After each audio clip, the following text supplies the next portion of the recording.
大家好，我係 Henry。今次介紹呢個單位呢，就係位於一個嘅太子道區亞皆老街一帶啦。咁佢就係嘉登大廈嘅高層多室啦，實用面積呢就有593尺嘅兩房單位。我哋依家嚟了解一下。一入到嚟門口就已經身處喺一個客廳嘅啦。咁客廳呢就非常容易擺放家私嘅，而且空間都好充足。再去到飯廳位置啦。咁佢就連接住洗手間、廚房同埋2間睡房嘅。再去到洗手間啦，有通風窗口同埋有企缸設計。去到呢一個半開放式嘅廚房，咁而且有個透光嘅窗口啦。咁然後我哋去到一間睡房位置啦。咁其實咧見到睡房咧，佢個空間真係非常之大嘅。咁就坐向西南面啦。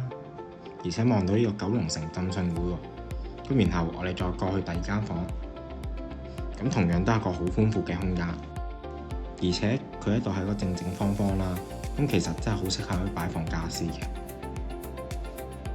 咁同樣都係望出去呢一個環境啦，咁得亞皆老街一帶同埋九龍城浸信會嘅。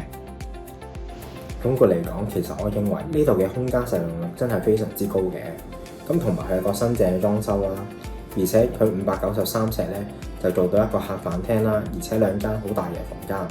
好啦，我哋今日睇住咁多先啦。如果有任何疑問，歡迎聯絡翻我92700013或者 WhatsApp 我69077297。我哋下次見，拜拜。